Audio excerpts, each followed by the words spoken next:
छत्रपति शिवाजी एक चोर थे, एक डकैत थे, एक लुटेरे थे जो अपने से ताकतवर मुगलों से खुले मैदान में लड़ नहीं सकते थे, इसीलिए वो छुप छुप कर वार करते थे। आज भी आपको ऐसे कीबोर्ड वॉरियर्स मिलेंगे जो ऐसे अनएजुकेटेड कमेंट्स करते रहेंगे, पर गलती उनकी नहीं है, गलती तो हमारे टेक्स्ट बुक्स की है, क्योंकि ना ही तो उन बुक्स में इनका जिक्र है और ना ही इन लोगों के बारे में हमें स्कूल्स में कभी पढ़ाया गया है। महाराष्ट्र में तो छत्रपति शिवाजी महाराज भगवान समान है, लेकिन स्टेट बोर्ड के बाहर हर एक हिस्ट्री बुक से वो मिसिंग है, क्योंकि लोगों को बचपन से यही सिखाया गया है कि मराठा और मुगलों में कोई अंतर नहीं था। दोनों अपने अपने राज्यों के लिए लड़ रहे थे, अपने फायदे की देख रहे थे, तो दोनों सेम हुए, राइट। डिफरेंस बस इतना ही था कि मुगल ज्यादा सक्सेसफुल थे, उनका इम्पैक्ट ज्यादा गहरा था, इसीलिए उनका इतिहास बच्चों को पढ़ाया जाता है। हमारे हिस्ट्री टेक्स्ट बुक्स में क्या होना चाहिए ये डिसाइड करने वाले हिस्टोरियंस का यही मानना है। तो चलिए आज ऐसे ही हिस्टोरियंस का भ्रम तोड़ते हैं और ये समझते हैं कि शिवाजी महाराज सिर्फ महाराष्ट्र के लिए ही नहीं बल्कि पूरे भारत के लिए कितने इंपॉर्टेंट थे, कि कैसे उन्होंने पूरे भारत को बचाया, जिससे उनका इम्पैक्ट ईस्ट से लेके वेस्ट तक फैल गया। शुरुआत करते हैं भारत के इस नक्शे से। आपने इस मैप को हर हिस्ट्री और ज्योग्राफी बुक में देखा होगा। भारत एक देश ना होता, भारत का ये नक्शा ना होता अगर छत्रपति शिवाजी महाराज ना होते तो।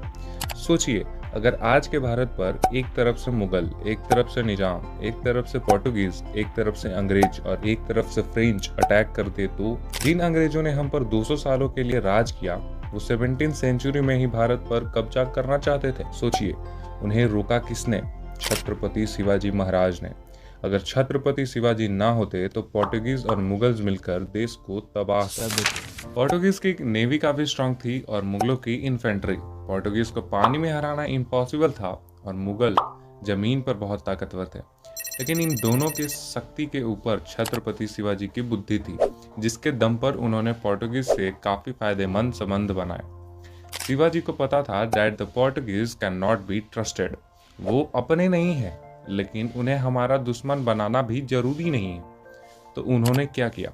उन्होंने समझौता किया कि पोर्टुगीज मराठा के अगेंस्ट मुगलों का साथ नहीं देंगे, यानी छत्रपति शिवाजी ना होते तो अलग अलग कॉर्नर से भेड़िया देश को नोच खाते। शायद आपने नोटिस किया होगा कि भारत के साउथ में जितने भव्य मंदिर हैं उतने भव्य मंदिर भारत के नॉर्थ में नहीं दिखते। रीजन है आइकोनोक्लाज्म, यानी एक देश की आइडेंटिटी मिटाने की कोशिश। इसी आइकोनोक्लाज्म की वजह से भारत में कई मंदिर डिस्ट्रॉय किए गए। यही सेम प्रोसेस ग्रीस में हुई और ग्रीस का एंशिएंट कल्चर खत्म हो गया। लेकिन उत्तर भारत से होने वाले आक्रमण को हर बार छत्रपति शिवाजी महाराज ने रोका, और सिर्फ रोका ही नहीं, वो न्याय की एक बुलंद आवाज बने।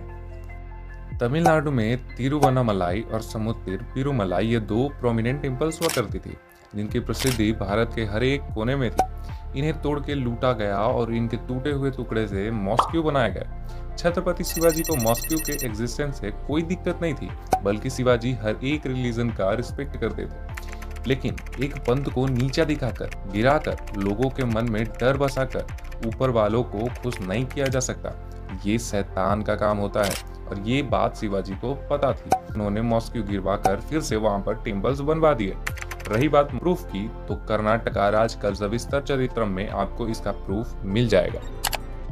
क्योंकि छत्रपति शिवाजी की लड़ाई हमेशा से सच्चाई के पक्ष में थी, इसीलिए उन्होंने कोई भी वॉर जीतने के बाद किसी भी औरत का रेप नहीं किया, घरों को नहीं लूटा, खेतों को नहीं उजाड़ा। He was the true people's king, यानी उन्होंने इस देश के बाउंड्रीज, इस देश की कल्चर, इस देश के इंडिपेंडेंस के लिए अपने पूरी जान लगा दी। लॉर्ड माउंटबैटले, जो भारत के आखिरी वॉइसरॉय थे, उन्होंने कहा, अगर शिवाजी इंग्लैंड में जन्म लिए होते तो हम ना सिर्फ पूरे अर्थ पर बल्कि पूरे यूनिवर्स पर राज कर रहे होते। हिटलर ने कहा, अगर आपको स्वराज चाहिए तो शिवाजी जैसे लड़ना सीखो।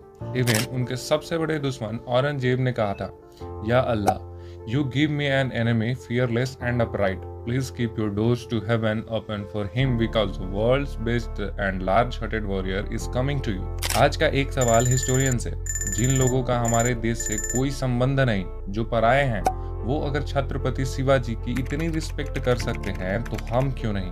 2016 से पहले एनसीईआरटी टेक्स्ट बुक्स में छत्रपति शिवाजी के बारे में बस एक लाइन हुआ करती थी, बट बहुत प्रोटेस्ट होने के बाद एक चैप्टर इंट्रोड्यूस हुआ। लेकिन क्या उनका पूरा कंट्रीब्यूशन सिर्फ एक चैप्टर में कंक्लूड हो सकता है? ये वीडियो सिर्फ छत्रपति शिवाजी के बारे में नहीं है, ये वीडियो हर उस समाज सुधारक के बारे में है जिसने भारत में परिवर्तन लाया। लेकिन हमारे एजुकेशन सिस्टम को ऐसे समाज सुधारकों से प्रॉब्लम क्या है? चलिए समझते हैं। आज अलग अलग स्टेट में अलग अलग इतिहास पढ़ाए जाते हैं। जिस स्टेट का जो राजा फेमस है ये उस स्टेट के बच्चे को पता होता है, लेकिन स्टेट के बाहर जाओ तो किसी को कुछ पता नहीं होता। पुतले देखे देखे से लगते हैं मगर नाम याद नहीं आता, लेकिन क्या फर्क पड़ता है। एसल बैरापार कहते हैं कि स्कूल के टेक्स्ट बुक में फैक्ट होने चाहिए, आइडियोलॉजी नहीं। 1960s में इंदिरा गांधी ने हमारे स्कूल टेक्स्ट बुक्स को रिवाइज करने के लिए एक कमेटी स्टैब्लिश की थी, जहां बैरप्पा जी ने एक इम्पोर्टेंट सवाल उठाया कि औरंगजेब और टीपू सुल्तान के बारे में बच्चों को पता होना जितना जरूरी है, उतना ही जरूरी उनके निगेटिव इम्पैक्ट के बारे में भी है। जब इस नेगेटिव इम्पैक्ट को बुक्स में ऐड करने की बात की गई तो कमेटी को बर्खास्त कर दिया गया। छत्रपति शिवाजी को याद रखना इम्पोर्टेंट है क्योंकि एक इंसान एक बार नहीं 2 बार मरता है। पहली बार तब जब वो इस दुनिया से मिट जाता है और दूसरी बार तब जब वो हमारी यादों से मिट जाता है। शिवाजी बस 16 साल के थे जब उन्होंने स्वराज का सपना देखा था। आज हम उसी स्वराज का हिस्सा हैं। अब हमें इस स्वराज को मजबूत बनाना होगा, इसे जोड़े रखना होगा। इसीलिए जिन्होंने पहली बार स्वराज की बात की उसके बारे में देश के हर एक बच्चे को पता होना चाहिए। इसीलिए हमें और भी इंडियन हीरोज की कहानियां आप तक पहुंचानी है।